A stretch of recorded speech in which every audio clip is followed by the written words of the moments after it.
Sim. Então, vamos lá. Bem-vindo a todos. Agradecemos em nome da Adnotare, novamente, a doutora Carla, que compartilhará hoje nos passará aí uma grande experiência sobre a nacionalidade por aquisição hoje, né, doutora Carla, mais uma vez. Eu quero agradecer a todos os participantes, em especial a presença da doutora Carla.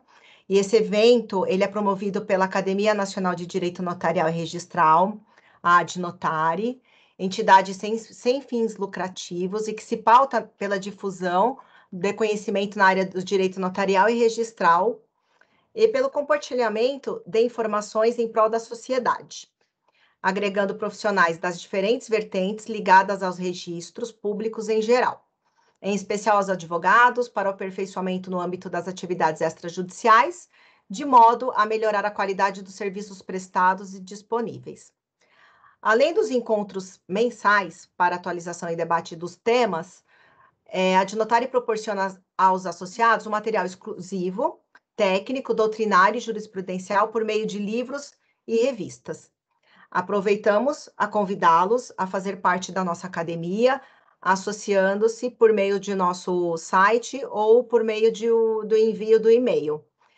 Hoje temos novamente a satisfação, como já disse, de nossa convidada como expositora, Carla Isabel Araújo Barbosa, que tratará do tema nacionalidade portuguesa por aquisição.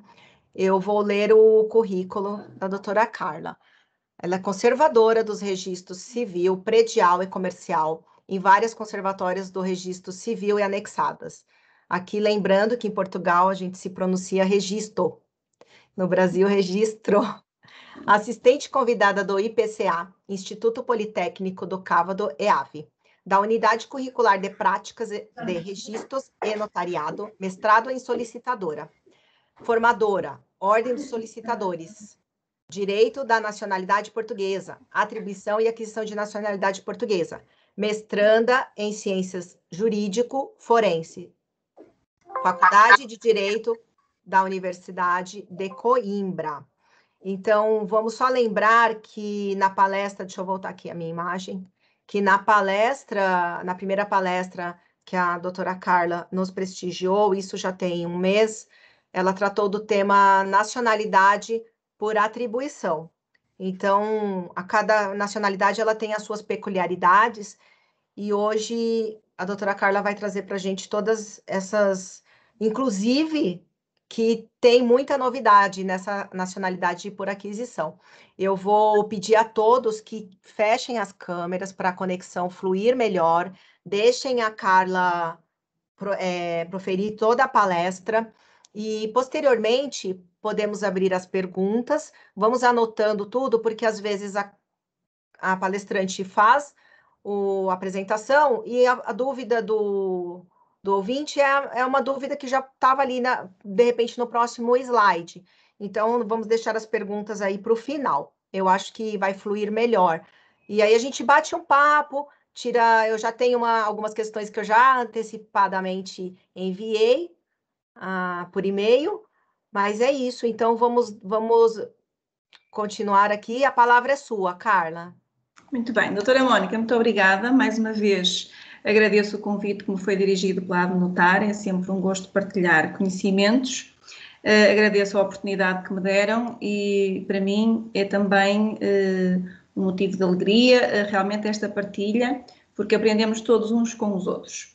Como a doutora Mónica bem disse há bocadinho, portanto na apresentação que fez, há cerca de um mês tratámos aqui da atribuição da nacionalidade portuguesa, e hoje vamos nos debruçar sobre a aquisição da nacionalidade portuguesa. Obviamente, por uma questão de tempo, não é? Não posso abordar de forma muito aprofundada todos os aspectos relacionados com a aquisição da nacionalidade, é evidente.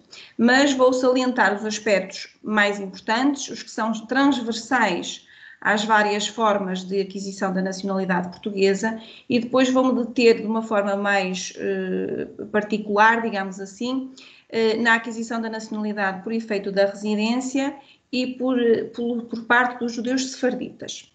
Portanto, vamos então iniciar a apresentação. Portanto, mais uma vez, na legislação aplicável e da qual vou falar e que se aplica a esta matéria, temos como base a Lei 3781, de 3 de outubro, que é a nossa Lei da Nacionalidade, e que foi tendo sucessivas alterações, nomeadamente são 9, mais concretamente, mas as últimas e mais relevantes foram, digamos assim, ocasionadas pelas leis orgânicas 8 e 9 de 2015, 2 de 2018 e 2 de 2020. Portanto, esta última alteração, 2 de 2020, foi o ano passado, em 10 de novembro. Também relacionado com a Lei da Nacionalidade, temos sempre em complemento, digamos assim, o Regulamento da Nacionalidade, aprovado pelo Decreto-Lei 230-A de 2006, cuja última alteração foi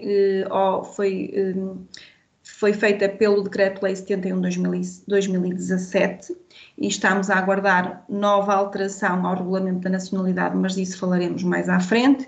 E, obviamente, depois temos a Lei Substantiva, o Código Civil, a Lei Adjetiva, o Código do Registro Civil, do Processo Civil, do Procedimento Administrativo, etc. Portanto, esta legislação está sempre em conexão com estas matérias. Como eu também já referi na última vez que tivemos em conjunto nesta partilha de conhecimentos, há duas formas de constituição do vínculo da nacionalidade. Uma delas é por atribuição à chamada nacionalidade originária, que tratamos há cerca de um mês, e hoje vamos tratar da constituição do vínculo da nacionalidade por aquisição, e é a chamada nacionalidade derivada. Derivada porquê? Deriva de um facto jurídico e as consequências da constituição do vínculo só se produzem para o futuro. Ou seja, enquanto que na atribuição da nacionalidade portuguesa, independentemente da data em que ela é atribuída, os efeitos retroagem à data do nascimento, portanto, daí chamada originária, no caso da nacionalidade por aquisição, ela só produz efeitos, ou os efeitos do vínculo produzem-se para o futuro. Ora, a aquisição da nacionalidade pode ocorrer de três formas distintas, ou temos três vias, digamos assim, de obter a aquisição da nacionalidade portuguesa. Por efeito da vontade do interessado, este efeito da vontade está previsto, ou esta possibilidade de aquisição por efeito da vontade está prevista nos artigos 2º, 3º e 4º da Lei da Nacionalidade, por efeito da lei, o artigo 5º da Lei da Nacionalidade, e por ato discricionário do Governo, ou seja, o Governo concede a nacionalidade uma vez preenchidos certos requisitos. É o artigo 6º da Lei da Nacionalidade, sobre o qual nos vamos deter de forma mais particular hoje. É a chamada nacionalidade por naturalização, expressão que vocês utilizam e que conhecem. Muito bem. Então, como é que pode ser adquirida a nacionalidade por efeito da vontade? Pode ser de três formas. Por parte dos interessados estrangeiros menores ou incapazes e cujo pai ou mãe tenha adquirido a nacionalidade portuguesa após o seu nascimento. Ou seja, no momento em que aquela criança nasce, os pais ainda são estrangeiros em face da lei portuguesa. Só posteriormente é que adquirem a nacionalidade portuguesa. E os menores podem também obtê-la por via dos pais, digamos assim, com base neste artigo 2º da Lei da Nacionalidade, desde que, obviamente, os seus representantes legais, os seus progenitores, declarem que querem que aquela criança seja portuguesa. Também temos a chamada nacionalidade pelo casamento, que está prevista no artigo 3º da Lei da Nacionalidade, que pode ser concedida ao estrangeiro que é casado com nacional portuguesa há mais de 3 anos ou que coabite em condições análogas às dos cônjuges há mais de 3 anos. É a chamada união de facto. E aqui, esta união de facto tem que ser judicialmente reconhecida. Penso que a vossa legislação brasileira é um bocadinho mais facilitadora no reconhecimento destas situações de uniões de facto. E depois temos o artigo 4º da Lei da Nacionalidade, em que é concedida a nacionalidade a estrangeiros que, tendo sido portugueses, perderam a sua nacionalidade enquanto menores ou incapazes. Isto aplica-se, não tem assim uma grande aplicabilidade, mas é sobretudo naquelas situações, creio eu, de imigrantes portugueses, portanto, e portugueses que foram para o estrangeiro e que o país que os acolheu exigia que para que as suas crianças, os seus filhos adquirissem aquela nacionalidade, tinham primeiro que perder a nacionalidade portuguesa que levavam consigo, digamos assim. Pronto, aplica-se sobretudo a essas situações. Mas aqui realmente a que mais com a qual nós estamos mais familiarizados é sem dúvida nenhuma com as situações do artigo 2º, os menores filhos de estrangeiros que entretanto adquiriram a nacionalidade portuguesa e a nacionalidade por via do casamento. Depois também temos previsto no artigo 5º a aquisição da nacionalidade pela adoção, portanto por efeito da lei, e a aquisição da nacionalidade por naturalização, o artigo 6º. Ora, porquê é que é importante fazer esta distinção entre a aquisição da nacionalidade por efeito da vontade, por efeito da lei ou por naturalização? Porque relativamente às situações da aquisição da nacionalidade por efeito da vontade, ela está sujeita ao que nós chamamos o Instituto da Oposição. Essa dita oposição está prevista no artigo 9º da Lei da Nacionalidade e no artigo 56 e seguintes do Regulamento da Nacionalidade. E esta oposição ao pedido da nacionalidade pode ter como fundamento 3 situações. Ou não existir ligação à comunidade nacional, ou ter sido condenado com trânsito em julgado por sentença com pena de prisão igual ou superior a 3 anos por crime punível de acordo com a lei portuguesa, ou exercer funções de caráter importante a favor do Estado da sua nacionalidade, ou ainda também é fundamento da nacionalidade a existência de perigo ou aquela pessoa poder significar perigo ou ameaça para a segurança ou defesa nacionais por envolvimento em atividades relacionadas com o terrorismo. Ou seja, quem pede a nacionalidade por efeito da vontade, seja por ser menor filho de estrangeiro que adquiriu a nacionalidade portuguesa, seja pelo casamento, seja por alguém que em algum momento foi português e a perdeu por declaração dos seus representantes legais, pode ver-se confrontado com a oposição ao seu pedido, com fundamento numa destas 3 situações: inexistência de ligação efetiva, condenação por crime, exercício de funções públicas a favor do Estado, que é nacional, ou consubstanciar perigo por envolvimento em atividades terroristas.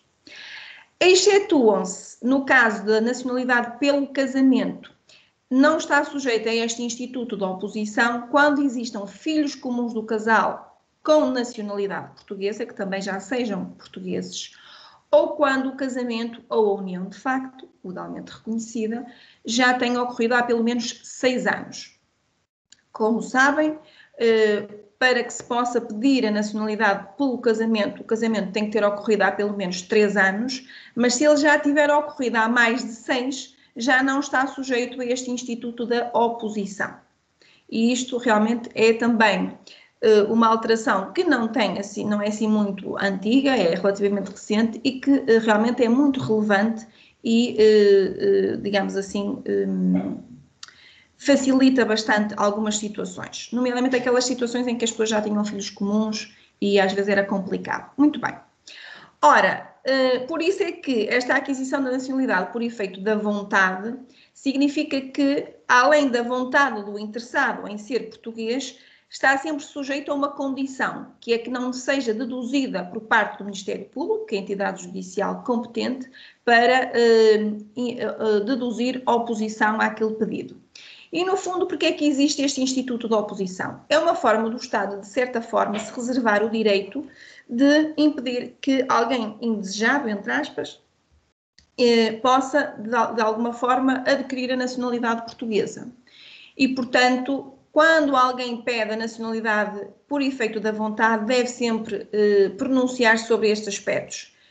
Tenho ligação efetiva à comunidade nacional, não cometi nenhum crime, não estou ligado a terrorismo e, portanto, e também não estou a exercer funções a favor, técnicas ou militares a favor do Estado do qual sou nacional. Pronto.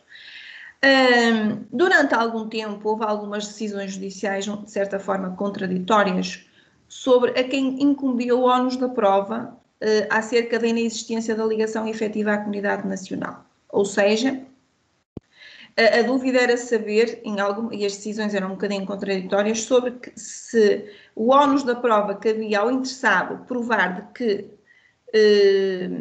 tinha ligação à comunidade, ou se o ónus da prova cabia ao Ministério Público no sentido de provar que aquela pessoa não tinha ligação.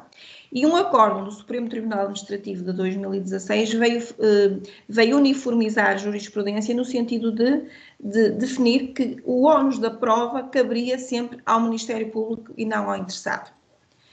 Depois, esta questão de poder significar perigo ou ameaça para a segurança ou defesa nacionais, foi introduzido este requisito pela Lei Orgânica 8/2015, de 22 de junho. Ora, vamos agora deter no artigo 6º da Lei da Nacionalidade, portanto, a chamada aquisição da nacionalidade por naturalização. E aqui este artigo tem cerca de 12 números. Foi recentemente alterado também pela Lei Orgânica 2/2020 e, portanto, este artigo aqui prevê várias situações em que, preenchidos determinados requisitos, a pessoa tem direito a adquirir a nacionalidade portuguesa. Seja pela residência, conforme prevê o número 1, seja porque é filho menor nascido em Portugal, filho de estrangeiros nascido em Portugal ainda menor, desde que no momento do pedido os progenitores ou um dos progenitores aqui resida por 5 anos, residência legal ou não, é indiferente, desde que um dos progenitores tenha residência legal no momento desse pedido, ou desde que o menor tenha frequentado pelo menos 1 ano de ensino. Pode ser ensino pré-escolar, básico, secundário, universitário. E aqui houve esta alteração relativamente recente, porque antes exigia-se que a criança tivesse pelo menos concluído um ciclo de ensino. Agora não, basta concluir 1 ano. Ou seja, desde que no momento do pedido preenche estes requisitos, um destes requisitos, não tem que ser cumulativos, é um dos requisitos. Este menor nascido em Portugal, filho de estrangeiros, também pode ser português pela via da aquisição da nacionalidade nos termos do número 2.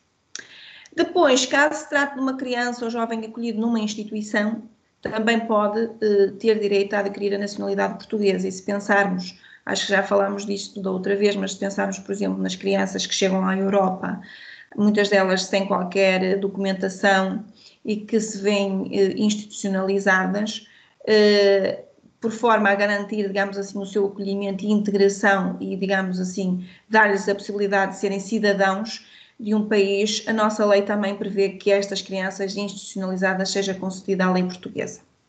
Também para aquelas situações em que alguém é apátrida em algum momento já teve a nacionalidade portuguesa. Também aquelas situações de crianças que nasceram em Portugal, embora sejam filhos de estrangeiros aqui residentes e que já estão aqui há mais de 5 anos. Também estou a pensar, por exemplo, nos filhos de imigrantes com I, no sentido das pessoas que vêm para Portugal. Depois temos o número 6. Este número 6 do artigo 6º é muito conhecido, sobretudo por causa dos jogadores de futebol. Se bem se recordam, acho que isso até foi, na altura, foi muito noticiado, e creio que foi com um jogador brasileiro, precisamente, em que eu não sei se estarei a cometer algum erro se falar se foi do PEP, não tenho bem a certeza, mas quando o Estado português reconheça que aquela pessoa, apesar de ser estrangeira, prestou serviço importante ao Estado português, pode conceder a nacionalidade portuguesa também por aquisição. Depois temos o número 7, que é concedida a nacionalidade portuguesa a descendente de judeu sefardita de origem portuguesa, e também mais à frente vamos falar um bocadinho sobre este artigo em concreto. Depois temos o número 8, ser ascendente de cidadão português originário, com estes requisitos, e também o número 9, que é uma nova via de aquisição da nacionalidade para os nascidos nas ex-colónias portuguesas, Angola, Moçambique, Guiné, pronto. Então, estas, como veem, o artigo 6º é um artigo muito extenso, como eu disse, com 12 números, 9 dos quais prevêem situações em que o Estado português pode conceder a nacionalidade portuguesa por naturalização. Ora, detenhamos então no número 1, que é a chamada aquisição da nacionalidade portuguesa pela residência. E então diz assim: o Governo concede a nacionalidade portuguesa por naturalização aos estrangeiros que satisfaçam cumulativamente os seguintes requisitos. Ou seja, estes requisitos têm que ser cumulativos. Não basta preencher um deles, os requisitos têm que ser cumulativos. Quais são? A maioridade ou emancipação face à lei portuguesa, portanto, a maioridade prevista no artigo 130 do Código Civil, maiores de 18 anos, portanto, residirem legalmente no território português há pelo menos 5 anos, e já vamos ver este requisito da residência, que também sofreu alterações recentemente, conhecerem suficientemente a língua portuguesa, não terem sido condenados com trânsito em julgado da sentença com pena de prisão igual ou superior a 3 anos por crime punível segundo a lei portuguesa e não constituírem perigo ou ameaça para a segurança ou defesa nacionais por envolvimento em práticas ligadas ao terrorismo. Portanto, estes são os requisitos cumulativos para que alguém que resida legalmente no território português há 5 anos possa adquirir a nacionalidade portuguesa. E aqui o Estado português não se opõe, não tem via de obstaculizar, digamos assim, a aquisição da nacionalidade por parte desta pessoa. Desde que ela cumpra estes requisitos, a nacionalidade portuguesa, o Governo concede, é o que diz precisamente a epígrafe do artigo. Não diz o Governo pode conceder, diz que o Governo concede, desde que preenchidos cumulativamente os requisitos. Esta aquisição, como eu dizia, estou aqui a falar um bocadinho da caracterização desta nacionalidade. Portanto, esta aquisição da nacionalidade por naturalização consiste numa aquisição que decorre de um ato da autoridade pública do Governo. Aqui, nestes casos, não se aplica o mecanismo de oposição, como eu referi há bocadinho. A naturalização, não no artigo 6.1, mas nos outros artigos, alguns deles, pode depender de um ato discricionário do Governo, e estou a lembrar-me, por exemplo, do artigo 6, número 7, que vamos ver também, em que não diz que o Governo concede, diz que o Governo pode conceder. Porquê? Porque está no exercício de um poder discricionário, que está condicionado à verificação de certos requisitos. E, obviamente, pressupõe sempre também uma manifestação de vontade do interessado, claro, obviamente. Mas esse não é o elemento determinante por si só. O determinante é mesmo o preenchimento dos requisitos ou, noutros casos, a decisão do Governo, essa decisão discricionária. De uma forma muito breve, pus isto aqui mais a título informativo, não tem grande relevância, portanto, houve, como sabem, a nossa lei da nacionalidade sofreu inúmeras alterações, já há várias. Uma das mais relevantes tem já alguns anos, foi através da Lei Orgânica 2/2016, que de facto veio simplificar vários procedimentos nos processos de nacionalidade, nomeadamente reforçando o ius soli, mas depois também simplificando formas de dar entrada dos processos, meios alternativos, criando outras conservatórias decisoras e, portanto, foi também uma forma de aproximar o Estado, digamos assim, dos seus cidadãos e das pessoas que não sendo portuguesas, têm uma ligação a esta nação. E uma coisa curiosa, mas também muito relevante, é que foi eliminada a obrigatoriedade da publicação no Diário da República dos despachos da concessão da nacionalidade por naturalização. Porque antes o que acontecia é que, além do processo ser correndo a conservatório dos registros centrais, ser decidido e ser lavrado o assento, para que pudesse produzir efeitos, teria sempre que haver uma publicação no Diário da República. E isso muitas vezes atrasava e obrigava as pessoas a andarem a consultar os Diários da República para verem quando é que o seu despacho, digamos assim, era publicado. E só a partir daí é que podiam considerar-se portugueses. Essa formalidade foi eliminada, felizmente, e, portanto, isso também facilitou bastante as várias situações dos pedidos. Ora bem, como eu disse há bocadinho, vamos ter aqui então com mais pormenor na situação do artigo 6, número 1, ou seja, a aquisição da nacionalidade por residência, sendo que o conceito de residência legal está previsto no artigo 15 da Lei da Nacionalidade. E considera-se que residem legalmente no território português os indivíduos que aqui se encontram com a sua situação regularizada perante as autoridades portuguesas ao abrigo de qualquer título, visto ou autorização. Ou seja, a nossa lei de permanência no território português, de entrada, saída e permanência no território português, prevê várias situações em que se pode considerar que uma determinada pessoa está residente legal em Portugal. Obviamente que o Serviço de Estrangeiros em Fronteiras é a entidade competente para emitir os títulos de residência, pelo menos até agora, isso agora está a ser objeto de algumas alterações, mas até agora é essa a entidade competente. Mas, por exemplo, no caso dos cidadãos da União Europeia, de países pertencentes à União Europeia, eles também consideram-se residentes legalmente em Portugal se inscreverem, por exemplo, na Câmara Municipal onde residem. É-lhes emitida uma espécie de declaração de permanência e essa declaração vale como título de residência legal, digamos assim. Ora, esta residência legal tem que ocorrer há pelo menos 5 anos. Mas houve aqui uma alteração muito importante introduzida pela Lei Orgânica 2/2018. É que além de passar de 6 para 5, porque antes eram 6, agora são 5, a contagem destes 5 anos não tem que ser seguida. Ou seja, os 5 anos podem ser somados em valores ou tempos de residência parciais. Um exemplo para vocês perceberem melhor o que eu estou a dizer. Imaginemos que alguém vem estudar para Portugal e está aqui legal, portanto tem título de residência, está aqui durante 2 anos, terminou os seus estudos e, entretanto, até tem uma proposta de emprego num outro país qualquer. E não quer perder essa possibilidade. E, portanto, sai de Portugal, esteve aqui 2 anos a estudar, estava residente legal, sai de Portugal e vai viver para um outro país. Tem a sua experiência profissional de 2 ou 3 anos, por exemplo, e, entretanto, decide regressar a Portugal.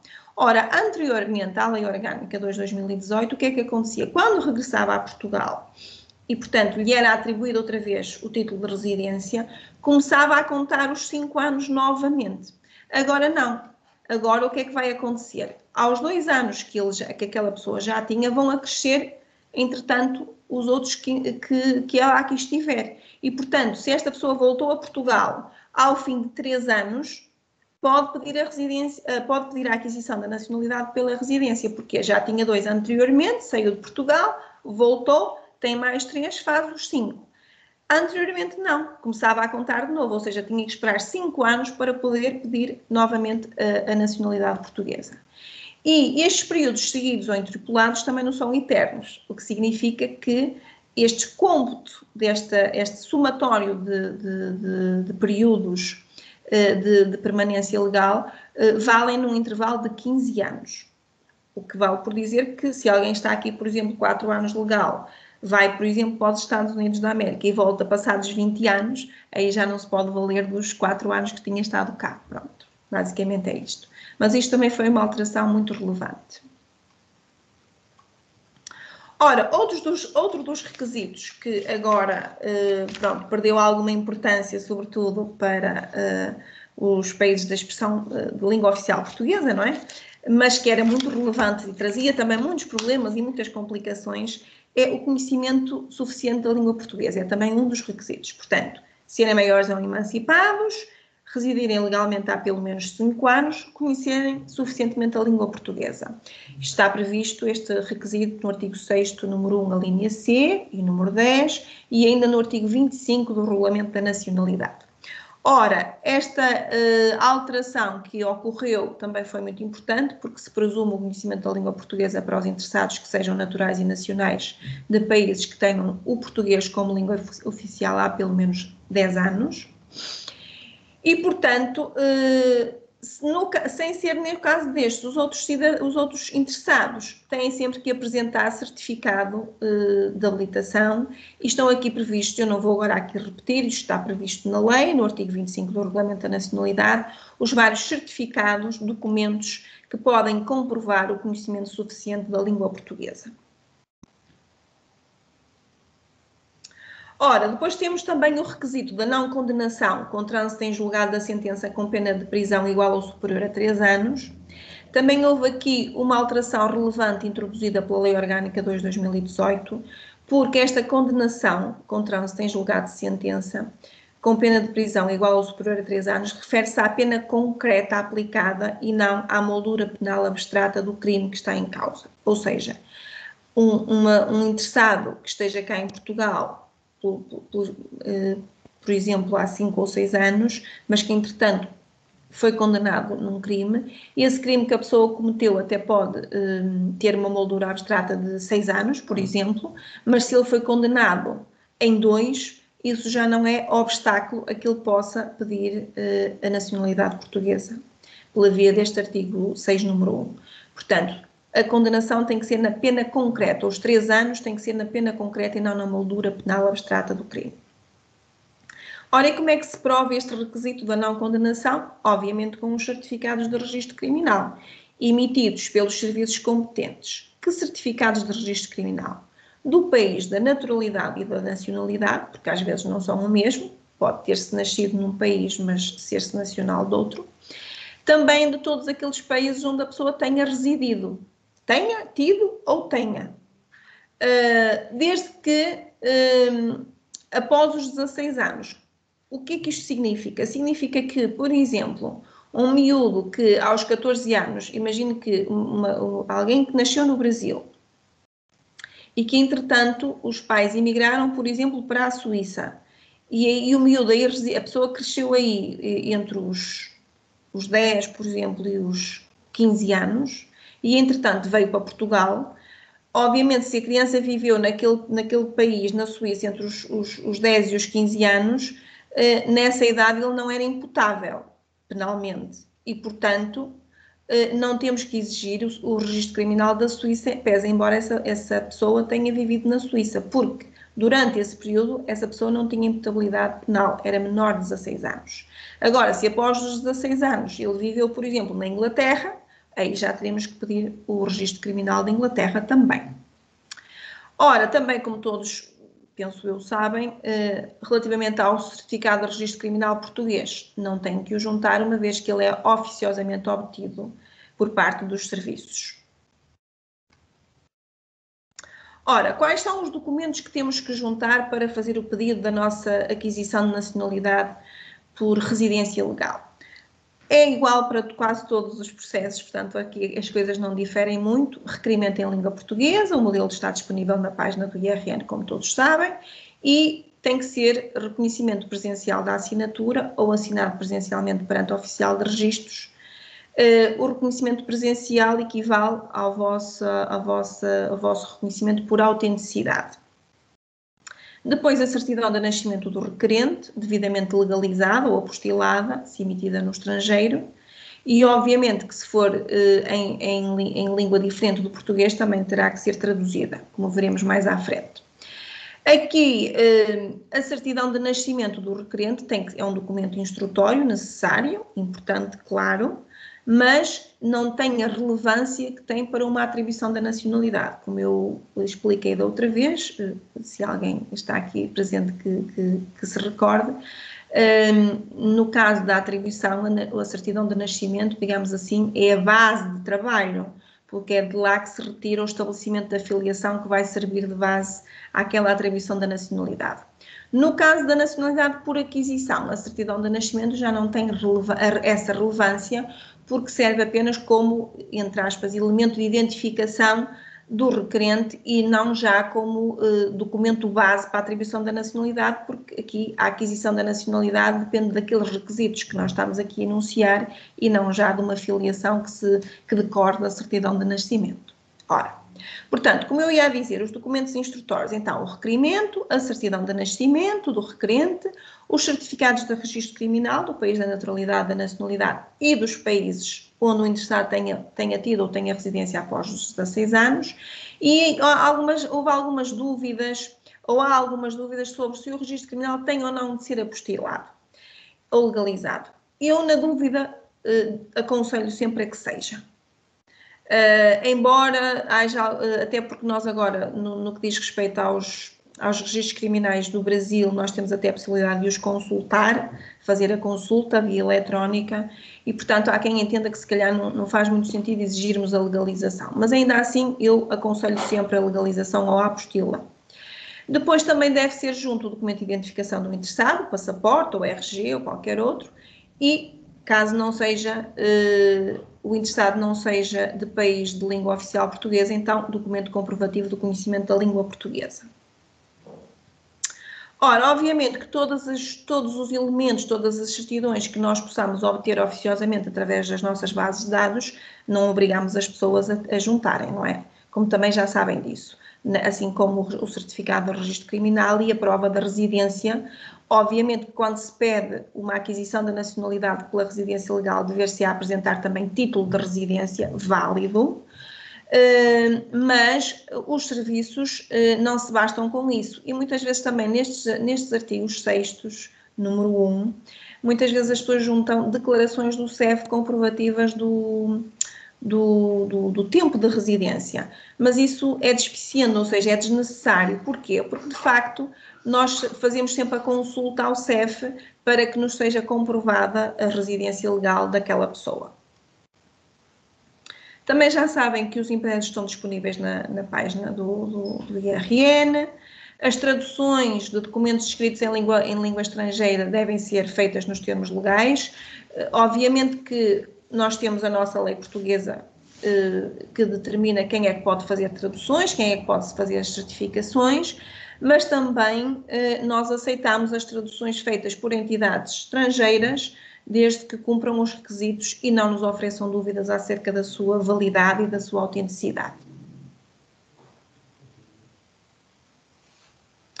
Ora, nestes processos há um chamado Instituto da Deserção, que significa que sempre que um processo esteja parado por mais de 6 meses por negligência das partes e não dos serviços, porque nesse caso seria muito mais, não é? Mas por negligência das partes, o processo pode ser declarado deserto.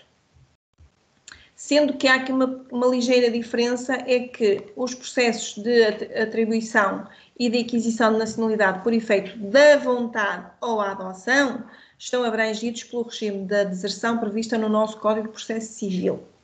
E significa que a deserção conduz à extinção da instância, digamos assim.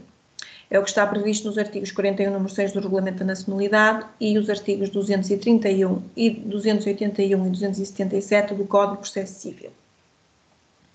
Ao contrário do que acontece nos processos de aquisição por naturalização, aplica-se o Código de Procedimento Administrativo, o que significa que o Instituto da Deserção conduz à extinção do processo.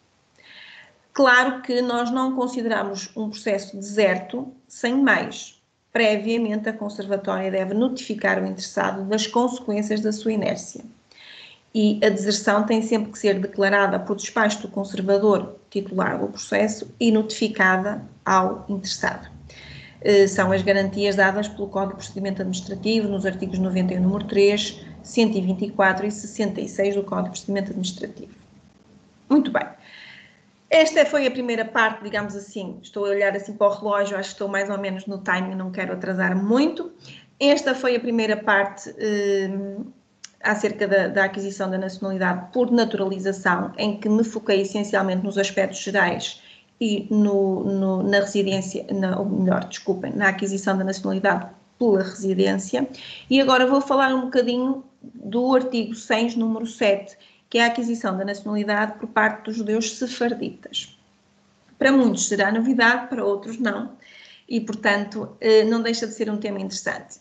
Os próximos slides que vou passar são, acima de tudo, entre aspas, informação histórica, muito humilde da minha parte, uma vez que eu não sou da área de História, nem tenho essa pretensão, apenas uma breve contextualização histórica do que levou a que Portugal concedesse a nacionalidade portuguesa a descendentes de judeus sefarditas. De facto, Sefarad é o nome hebraico que designa o território correspondente à Península Ibérica, constituída por Portugal e Espanha. E, portanto, os judeus sefarditas são todos aqueles judeus que são, digamos assim, descendentes dos judeus da Península Ibérica. E, de facto, esta possibilidade de os judeus sefarditas adquirirem a nacionalidade portuguesa foi concedida pela Lei Orgânica 1/2013 e, posteriormente, também pelo Decreto-Lei 30A/2015, de 25 de fevereiro. E o que esteve na origem desta possibilidade foi, de facto, de certa forma, a reparação das consequências históricas de uma decisão política tomada por Dom Manuel I no século XV, em 1496, em que ele, através de uma ordem, de uma decisão, determinou a expulsão dos judeus portugueses. Só que esta expulsão não foi realmente não era muito vontade de Dom Manuel I, porque ele sabia da importância que a comunidade judaica em Portugal, e na Península Ibérica, mas em Portugal em particular, tinha, porque a presença dos judeus na Península Ibérica é muito anterior à formação da nacionalidade, e nós somos um reino já com 900 anos de história, mas ainda assim, portanto, esta presença judaica é muito anterior à fundação de Portugal como país independente, e até finais do século XV, data em que eles foram expulsos, na sua grande maioria, a comunidade judaica ocupou sempre lugares de grande importância na vida económica, política, científica, e esteve realmente, há até quem diga que foi a comunidade judaica que esteve muito na origem dos descobrimentos portugueses, ou no impulso que foi necessário dar por causa da questão do conhecimento científico, das cartas de marear, mesmo da construção naval. Tudo isso, portanto, a comunidade judaica teve uma relevância muito grande nesses aspectos. O que é que acontece? É que em Espanha a situação política com os reis católicos e com a instituição da Inquisição espanhola iniciou-se, digamos assim, uma perseguição cerrada aos judeus. Os reis católicos, Dona Isabel, sobretudo, eram a rainha muito devota, digamos assim, da religião católica, e entendeu que os judeus eram uma, entre aspas, afronta ao catolicismo, e, portanto, decidiram expulsar os judeus da Espanha. E muitos deles vieram refugiar-se em Portugal, nomeadamente naquelas zonas mais raianas, mais de fronteira. E, portanto, Dom Manuel, inclusive, comprometeu-se a não expulsar esses judeus. Só que depois, muito pressionado, acabou por voltar atrás nessa decisão. Ora, muitos destes judeus portugueses, muitos deles também convertidos à força ao catolicismo, chamados cristãos novos, acabaram por ter de fugir do território português e fixaram-se em comunidades importantes em muitas zonas do globo, nomeadamente no norte da África, Marrocos, Líbia, Turquia, mas também no norte da Europa, na Holanda, em Amsterdão, Antuérpia, e também em países como o Brasil, a Argentina e os Estados Unidos da América. Ainda hoje há, digamos assim, marcas históricas da presença dessas comunidades. E o que é que acontece? É que, pese embora esta expulsão, digamos assim, muitas destas comunidades mantiveram os rituais que levavam da cultura portuguesa, não é? Da sua presença portuguesa. Não só a língua, mas também apelidos, objetos, elementos da cultura, digamos assim. E, portanto, foi no sentido de tentar, de certa forma, fazer uma reparação histórica desta injusta expulsão que o governo português tomou a decisão, em 2013, de facto, poder, de certa forma, compensar estas comunidades com a possibilidade delas pedirem a nacionalidade portuguesa, de certa forma, um certo direito ao retorno. Claro que isto também, eu vou já terminar esta parte histórica, claro que isto também teve muito que ver com o facto da Espanha também ter alterado a sua legislação e ter permitido a descendentes dos judeus sefarditas de Espanha pedirem a nacionalidade espanhola, sendo certo que eu já tive a oportunidade de ler alguma coisa, e a lei espanhola era tremendamente mais exigente que a lei portuguesa, e também só concedeu essa possibilidade durante um período de tempo, alguns anos, creio que 5, penso eu. Enquanto que Portugal, de facto, aqui, e nós vamos já ver, os requisitos para que estas comunidades, estes descendentes de judeus sefarditas possam ter a nacionalidade portuguesa são realmente muito menos exigentes, e não há um hiato temporal, ou seja, não foi determinado nenhum tempo. Ora, então, e quais são esses requisitos? Vamos já ver, então. Esta possibilidade dos judeus sefarditas pedirem nacionalidade portuguesa está prevista no artigo 6, número 7, tem ali os requisitos, e também no artigo 24A do Regulamento do Regulamento da Nacionalidade Portuguesa. Então, e quais são os requisitos? Ser maior ou emancipado face à lei portuguesa, ou seja, é aplicável apenas a maiores de idade e não já a menores. Não ter sido condenado com trânsito em julgado, com pena de prisão igual ou superior a 3 anos de acordo com a lei portuguesa, não constituir perigo ou ameaça para a segurança ou defesa nacional por envolvimento em atividades relacionadas com o terrorismo e o requisito específico ser descendente de judeus sefardita de origem portuguesa. Aqui, se virmos, não é exigido nem tempo de residência, nem conhecimento da língua. É exigido ser-se maior ou emancipado, face à lei portuguesa, não ter sido condenado por crime, não constituir perigo e ser descendente de judeus sefardita. E vamos ver que documentos é que têm que ser apresentados para fazer prova disso mesmo.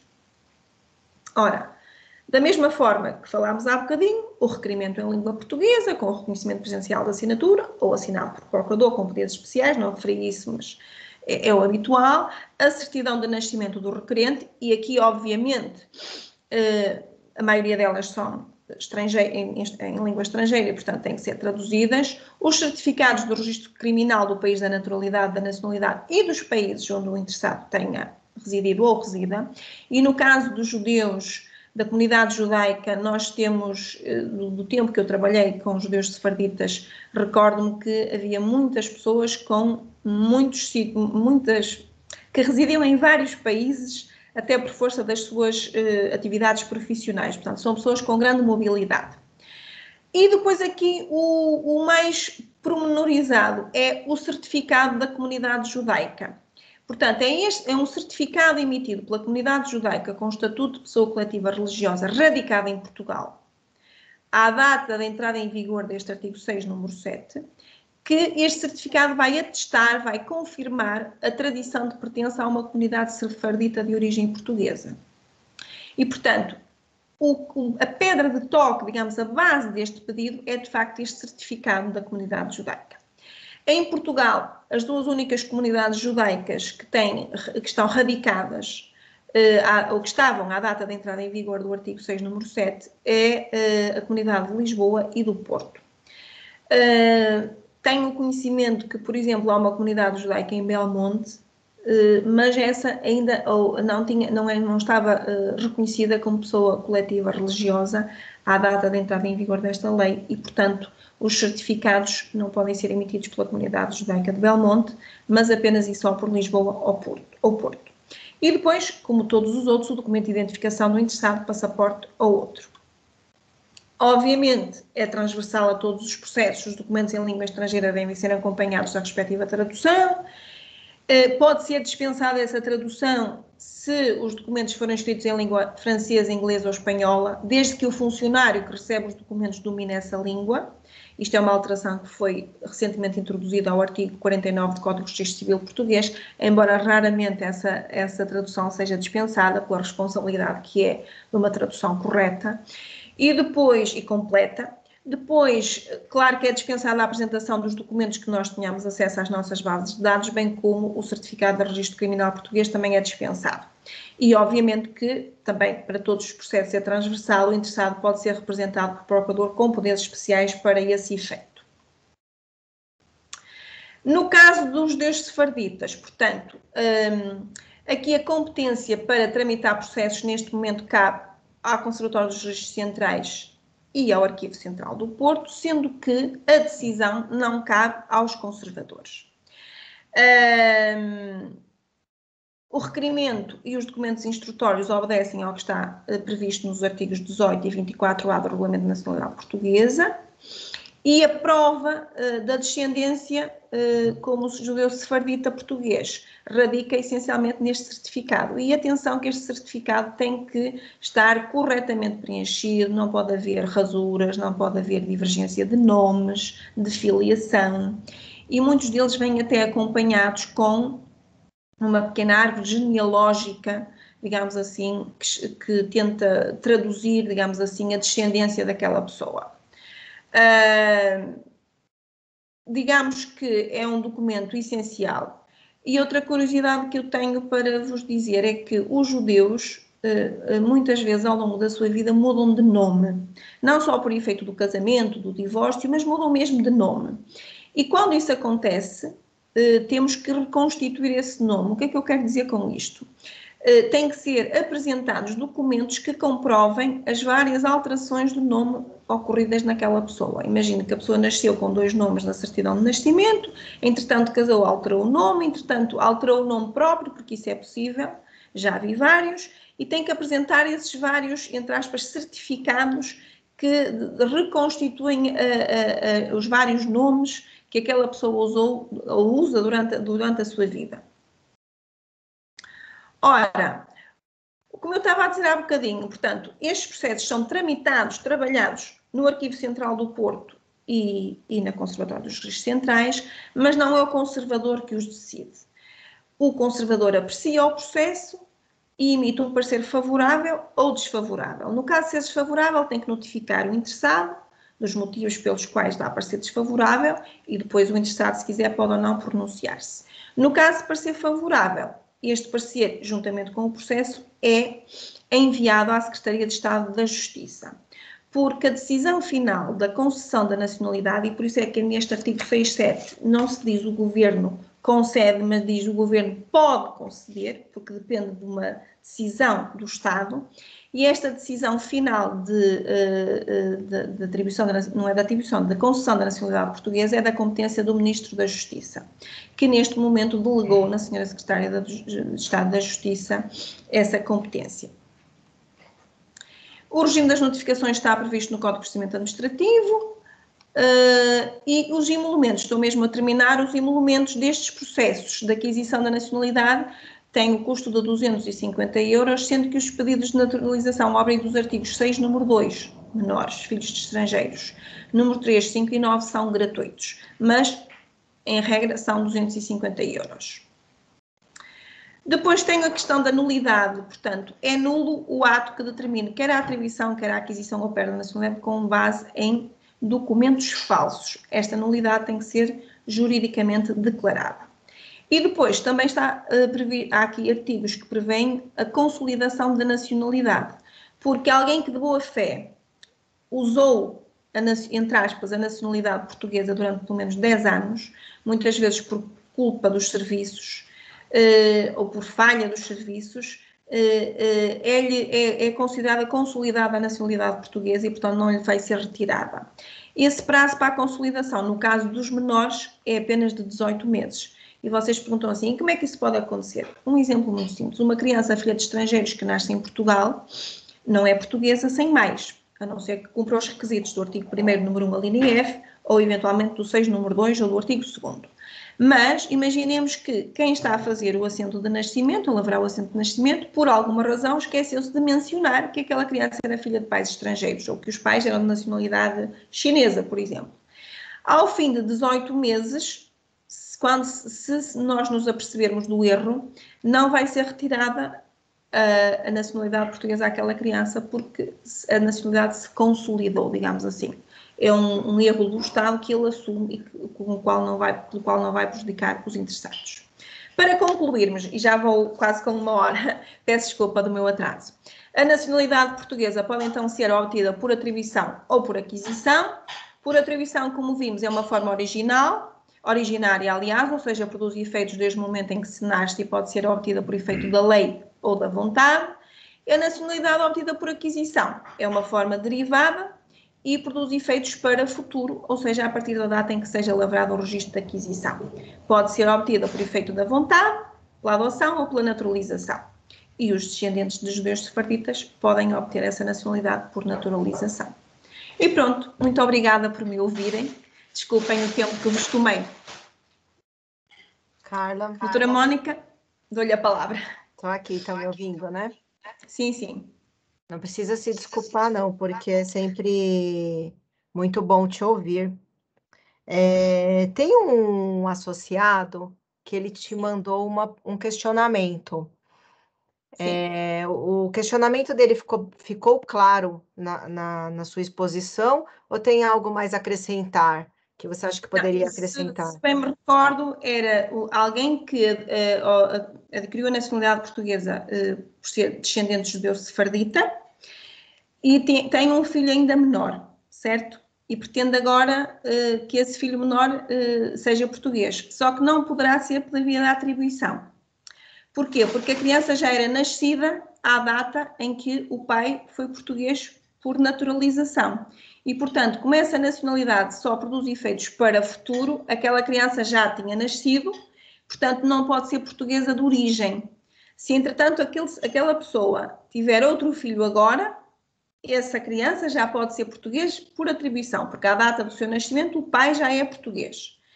Agora, o filho que nasceu antes, só pela via da naturalização também. Penso por um artigo 2º, em princípio. Tá. Ele fez esse questionamento ele fez do judeu sefardita. Sim. E fez também da regulamentação que está para sair, não é? Relativamente a isso... desculpe, doutora Mónica, relativamente a isso, pronto, de facto, nesta última Lei Orgânica 2/2020, colocou-se precisamente essa questão de ser, precisamente porque esta aquisição da nacionalidade por parte dos judeus sefarditas está bastante simplificada, uma vez que o documento base é o certificado, não é? Das comunidades judaicas. E, portanto, entendeu-se, ou foi discutido em sede legislativa, que de facto deveria haver aqui maior exigência, nomeadamente através de provas concretas desta pertença. Isso ainda não foi concretizado, acho que até há objeto de grande celeuma, há grande discussão acerca disso, há quem entenda que isso é voltarmos atrás, é retrocedermos, mas ainda não foi regulamentado. Por regra, as alterações legislativas vigoram para futuro, a não ser que beneficiem os interessados.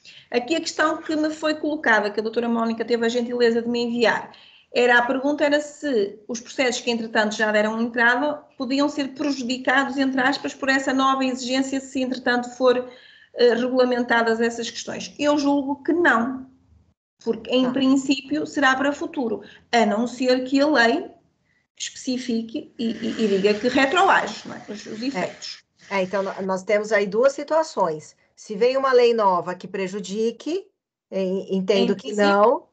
E se vem uma lei nova que beneficie, como, por exemplo, o que nós ficamos sabendo, pelo menos aqui no Brasil, aquelas que eram por aquisição por neto, os processos que já estavam em andamentos na conservatória, eles iam dar uma certa flexibilidade na questão do vínculo. Exatamente. Então, eles iam aproveitar que a lei tinha sido alterada e iam fechar os olhos para essas exigências antes da alteração, que eram antes das alterações. Eles não devolveriam os processos, mas eles teriam um outro olhar para não prejudicar. Quer dizer que a gente tem duas situações, uma que prejudica e uma que beneficia. Bem, se for para beneficiar é bom, se for para prejudicar é mau. Em princípio, as leis valem para futuro, não é? Pronto, o princípio base do direito, pelo menos aqui em Portugal, e julgo que no Brasil também o será. Agora, claro que pode sempre haver algum artigo, alguma previsão legal que se aplique concretamente aos casos pendentes, não é? Pronto, mas isso teremos sempre que esperar para ver o que é que acontece, não é? Como, por exemplo, a alteração dos formulários no site do IRN, que todos os formulários, eles constam ainda o número do artigo e a letra, e o X ainda pergunta se tem vínculo, se fala... Exatamente, isso mesmo. Ainda não foram ajustados. Não foram ajustados, nós temos que enviar, então a gente acaba utilizando o formulário antigo com a lei nova, e você questiona o IRN te responde, os formulários estão lá. Mas tudo bem, eu sei que eles estão lá, mas eles vão ser alterados? Doutora Mónica, isto é a mesma coisa que o que acontece, por exemplo, nós trabalhamos com os sistemas informáticos, não é? No caso do registro civil, e acontece, por exemplo, no caso dos netos, nós ainda não temos disponível na plataforma eletrónica do informática não é um formulário, mas o auto que nós lavramos ainda está pelo 6.4 e é uma linha D, portanto, temos que ajustar, pronto. Isto às vezes a lei é mais rápida e a vida do que a capacidade de atualização de tudo isto, não é? Pronto, porque todas estas atualizações informáticas também envolvem realmente custos elevados e pronto, implicam muita coisa e às vezes é complicado, as coisas não acompanham com esse ritmo. Mas pronto, mas também acho que ninguém é prejudicado por esse facto. Sim. Certo? Eu achei interessante essas alterações dos sefarditas, é um tipo de nacionalidade que apareceu, para falar a verdade, para mim, só que eu não faço essa pesquisa, então eu tenho sempre que me valer do historiador, de uma pessoa que em Portugal faz isso. Então eu fico aqui pensando nesse certificado da comunidade judaica, se ele é tranquilo, se é fácil de conseguir. Sim, porque você falou que só tem 3 unidades, em Lisboa, em Porto e acho que em Belmonte. Não, é assim, há 3 comunidades, mas a comunidade de Belmonte não está autorizada a emitir certificados, porque não era considerada pessoa coletiva religiosa radicada à data da entrada em vigor do artigo 6, número 7. Isto significa que só as comunidades judaicas do Porto e Lisboa é que são competentes para emitir os certificados. Eu confesso que, relativamente a essas investigações e esse trabalho de pesquisa, eu acho que é levado a cabo pelas comunidades. Agora, eu não sei exatamente se as pessoas têm que fornecer muitos elementos, se isso em que moldes é que é feita a pesquisa. Creio que em Israel há um serviço de apoio a essa investigação, digamos assim, mas como calcula, eu estou do lado de cá e, portanto, esse trabalho de pesquisa e como funciona, pronto, não estou assim muito por dentro disso, mas sim, há um trabalho de genealogia que tem que ser levado a cabo, sim. Sim, eu fico imaginando como que é esse certificado. Eu ainda não tive a oportunidade de ver esse documento, e olha que eu já vi cada Até podia ter documento. colocado um, mas esqueci-me, não me lembrei disso. Depois você me manda, porque Bem, tá. eu já vi muitos documentos assim bem emocionantes do Museu da Imigração, documentos portugueses, eu já vi muita coisa interessante, mas esse especialmente eu ainda não vi, que não é uma que eu trato muito. Você me disse aí do caso de oposição. Sim. Não sei se estenderia muito o meu questionamento, mas em caso de oposição, teria recurso? O que se pode fazer? Sim, quer dizer, qualquer decisão judicial em Portugal é passível de recurso, não é? Pronto. Judicial. Como eu disse, o ónus da prova está da inexistência de vínculo, é da parte, incumbe ao Ministério Público.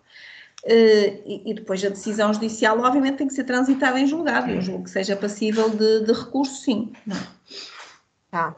E você deixou bem claro aqui que não é bem o meu modo de proceder, porque eu acho que os registros, como nós já conversamos também, eles devem ter toda a linha, devem ser feitas as transcrições, até para ter a vida do português toda certinha, correta, porque a gente não sabe se pode ter uma alteração futura que exija isso e prejudique os descendentes.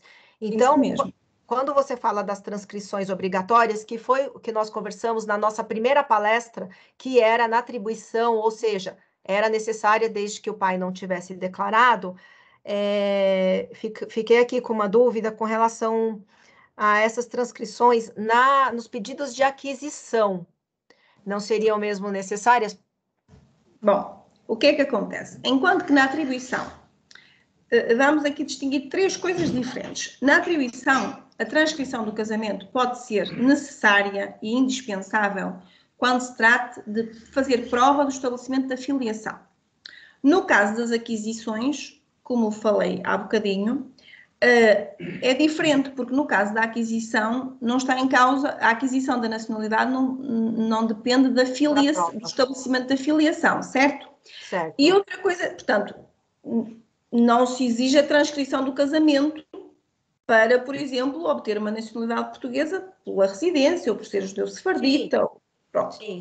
Agora, há uma coisa que é fundamental, e isso não pode ser esquecido, é que a partir do momento em que alguém é português, está sujeito às regras do Código do Registro Civil Português. E o Código do Registro Civil Português diz que são atos sujeitos a registro civil obrigatório o nascimento, o casamento, o óbito, o divórcio, por aí adiante, não é? E, Exato. portanto, a partir do momento em que alguém é português, seja pela via da atribuição, seja pela via da aquisição, tem a obrigação de proceder à transcrição de todos os atos da sua vida civil. Eu penso da mesma forma, exatamente como a doutora acabou de falar, é a forma que eu penso. Eu posso, por exemplo, dar uma entrada eu estou fazendo uma transcrição e posso, ao mesmo tempo, dar entrada na nacionalidade, se ela não depende da transcrição? Pode. Essa pergunta é boa, porque essa pergunta você consegue ganhar tempo. Eu mando para uma conservatória X a transcrição e a nacionalidade eu mando para outra. Vocês se comunicam? Sim, nós, por exemplo, imagine que me chega um processo à minha conservatória de transcrição. Obviamente, atenção, que a transcrição do casamento pressupõe que haja já um assento de nascimento de um dos nobentes, certo? Para averbarmos o casamento, não é? Pronto, imaginemos a situação de alguém que é filho de um português, até foi o pai português que declarou o nascimento e até nem é exigível para a atribuição da nacionalidade a transcrição. Okay. Mas o português ainda não tem o casamento transcrito e, portanto, a doutora Mónica manda para a minha conservatória a transcrição do casamento. Sim. E eu faço a transcrição. Obviamente que a transcrição, embora possa demorar algum tempo, nunca demora tanto como o processo de atribuição da nacionalidade. Pronto. Quando o processo de atribuição de nacionalidade vai ser analisado pelo conservador competente, ele vai ver a certidão de nascimento daquele progenitor. Ora, e fica todo contente quando vê que até lá está já averbado o casamento. Maravilha! Portanto, dá muito jeito. Sim, nós fazemos essa comunicação porque estamos informatizados, não é? Informatizados, sim. Eu tinha mais um questionamento aqui. Tá, você deixou bem claro alguns países que que não são, em tese, obrigatório a tradução. Nas transcrições, vamos falar agora das transcrições, em que você tem que fazer a transcrição do português casado com uma italiana, por exemplo. A Itália não está entre os países que são obrigatórios a tradução. Então, neste caso específico, eu teria que fazer. Doutora Mônica, é lógico que você aconselhou que se faça mesmo naqueles que não são obrigatórios. No caso da Itália, que é um país que aderiu à chamada Convenção CIEC, ou seja, aos modelos internacionais de certidões, pode acontecer que não seja exigível a tradução por uma razão muito simples. Imagina que a doutora Mônica pede uma transcrição de casamento de uma cidadã italiana e junta a certidão de nascimento de modelo internacional dessa italiana e a certidão, imagina que o casamento até ocorreu em Itália. O casamento ocorreu no Brasil. Pronto, então vamos imaginar, a senhora a 90 é italiana e o casamento é brasileiro. A certidão de casamento não precisa traduzir porque está em português. Pronto. Okay.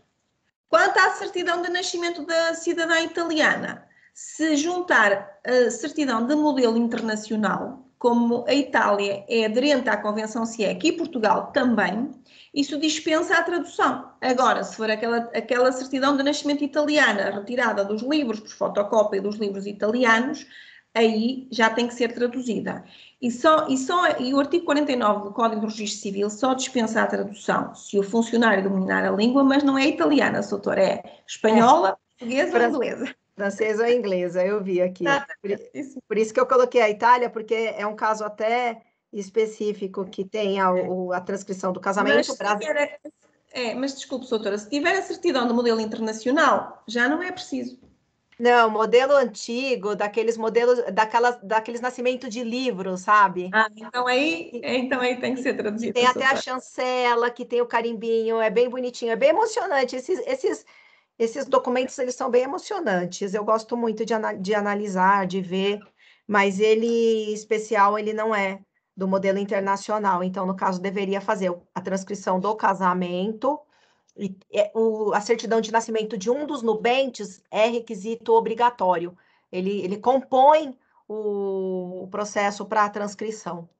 Então, bom, as minhas perguntas estão aqui praticamente finalizadas. Eu gostaria de saber se alguém tem algum questionamento, senão nós vamos encerrar hoje e isso fica gravado também.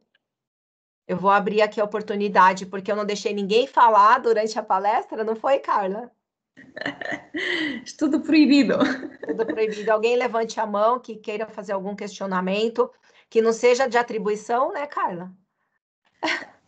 Pode eventualmente ser, desde que não sejam muitas questões, mas pode ser, não, também não há problema. Estou brincando, porque às vezes as pessoas não assistiram à primeira palestra e há uma diferença, assim, muito grande de atribuição e de aquisição.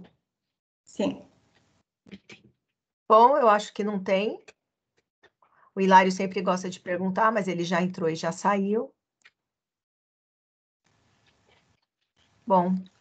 Bem, não sei se é bom ou mau sinal. Eu devo encarar como um bom sinal, porque ninguém ficou com dúvida. Ou vai estudar um pouquinho e depois fica me perturbando, perguntando. Mas pode perguntar, eu estou brincando. Então, vamos agradecer, em nome da Adnotare, a nossa nobre amiga Carla, pela excepcional apresentação e aguardando num futuro breve, quem sabe, um retorno para tratar de outro assunto. Lembrando que a Carla também já falou sobre o registro civil e até hoje, você sabe que esses dias eu assisti de novo essa palestra porque é tão complexo, né, o registro civil e a diferenciação Brasil. Foi muito longa, foi assim muito, acho que se calhar devia ter ficado restringido mais porque acabei por não ter muito tempo para explicar devidamente as coisas, mas pronto. Não, mas essa é uma palestra que eu tive até comentários de registradoras civis do Brasil, assim, agradeceram, porque foi uma verdadeira aula. Na verdade, elas até brincaram, falaram, Mônica, mas foi um curso. Então, há sempre esse intercâmbio do Brasil com Portugal e a maioria dos registradores, eles estudam muito em Portugal, então, para elas, aquilo ali foi um curso. E eu sempre menciono, olha, a gente tem um curso maravilhoso, está até no YouTube, da doutora Carla, sobre o registro civil português. Pronto, ainda bem que é útil, pronto, é isso que se pretende também, claro. Sim, ficou aí eternizado no YouTube. Então, vamos agradecer a presença de todos também e renovamos aí o convite para a visita e agradeço imensamente a explanação, a boa vontade, especialmente porque é um evento totalmente altruísta, não há nenhum pagamento, né, doutora? Mas de coração para a Adnotare, tá Este bem? retorno, esta partilha que também nos enriquece a todos, não é? Nós somos ricos de muitas formas e esta é uma delas. Tá bem, como diz os portugueses. Se Deus Para mim, quiser, doutora Mónica, foi um gosto, mais uma vez. Muito se Deus obrigada. quiser, nós nos encontramos em outubro para falar aí do registro, fazer uma visita na conservatória. Muito bem. Para mim foi um gosto, obrigada pelo convite mais uma vez, obrigada por me ouvirem. Sei que no Brasil ainda é cedo e, portanto, há muita gente que ainda está a trabalhar e é uma hora complicada. Aqui, entretanto, já anoiteceu e, portanto, agradeço a vossa atenção e estou sempre disponível para o que precisarem. Foi um gosto, doutora Mónica. Muito obrigada pela forma sempre gentil como me recebe. Muito obrigada, Carla. Obrigada. Boa noite e bom Boa noite a descanso. todos. Boa noite. Tchau. Tchau.